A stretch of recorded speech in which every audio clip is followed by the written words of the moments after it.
नमो ॐ विष्णुपादाय कृष्णपृष्ठाय भूतले श्रीमते भक्तिवेदान्त स्वामिनिति नामिने।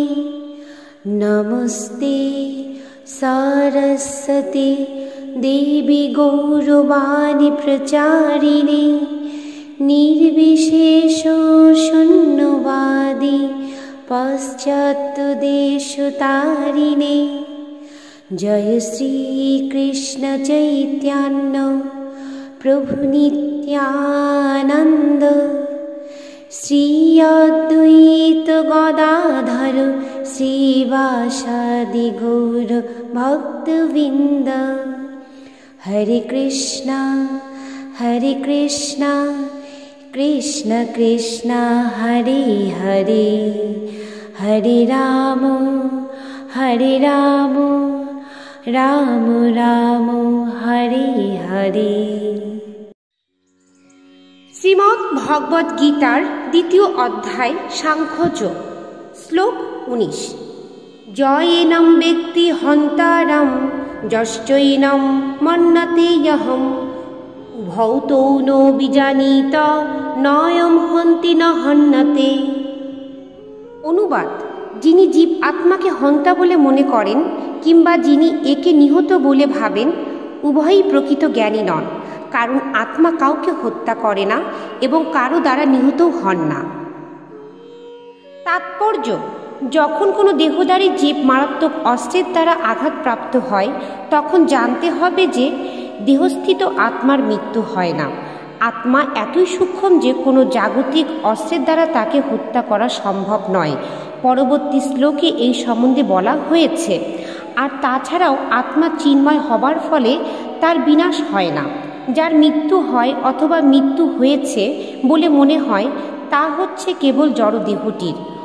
অবশ্য এর মধ্যে দেহকে হত্যা করার জন্য উৎসাহিত করা হচ্ছে না। বেদে নির্দেশ দেওয়া হয়েছে, মা হিংসত সর্বভূতানি, কোনো জীবের প্রতি হিংসা করো না। আবার আত্মা নিহত হয় না।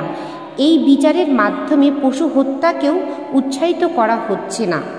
বিনা কারণে অন্যায়ভাবে কারো দেহে হত্যা করা অত্যন্ত গহিত এবং রাষ্ট্রের আইন অনুসারেও ভগবানের বিধানেও তা শাস্তিযোগ্য। ভগবান অবশ্য অর্জুনকে ধর্মীয় কারণেই হত্যা কার্যে নিযুক্ত করেছিলেন, হঠকারিতার বশবর্তী হয়ে নয়। এই শ্লোক থেকে আমরা এটা বুঝতে পারছি, যেটা খুব গুরুত্বপূর্ণ কথা, যা অর্জুন ভাবছে আমি মারব। এই আমি মারব এই কথাটার উপরে খুব জোর দেওয়া হয়েছে যে আত্মাকে কেউ মারতেও পারে না, আর আত্মাও কাউকে মারতে পারে না, কারণ আত্মা নিজে তো কোনো কাজই করতে পারে না। আত্মা তো অচল, যা করার শরীর করে, আত্মা তো কিছু করে না। কিন্তু আত্মা নিজেকে শরীর বলে ভেবে নেয়, সেই জন্য শরীরের দ্বারা যে কাজটা সম্পূর্ণ হয় সেটা আত্মার ঘাড়ে চেপে যায়।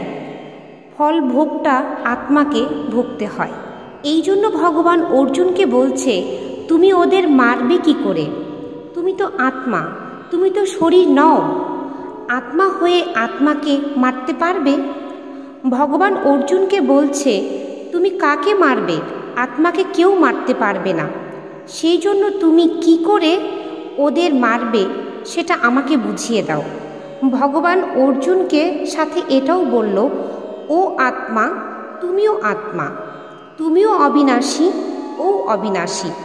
আত্মা শরীর ছাড়া কোনো কাজ করতে পারে না। আত্মা তাহলে আর একটা আত্মাকে হত্যা কি করে করতে পারে? যা করার শরীর করবে। তুমি তো শরীর নও, তুমি তো শরীরের থেকে আলাদা। তাহলে তুমি যদি শরীরের দ্বারা যে কাজটা হবে সেই কাজটার দায়টা তুমি কি করে নিতে পারো? হ্যাঁ, হতে পারে তুমি যদি যে কাজটা এখন করছো এটা যদি করো, কারণ তুমি ভাবছো তুমি এই শরীর, এই জন্যই শরীর দিয়ে যেই কাজ হবে সেটা তোমার দায়ভার পড়বে। আর তুমি যদি শরীর নও, এটা যদি দৃঢ়ভাবে মেনে নাও, তাহলে শরীর দ্বারা তুমি লক্ষ লক্ষ হত্যা করলেও তুমি একটাকেও হত্যা করনি, তোমার কোনো কর্মের ফল ভোগ করতে হবে না।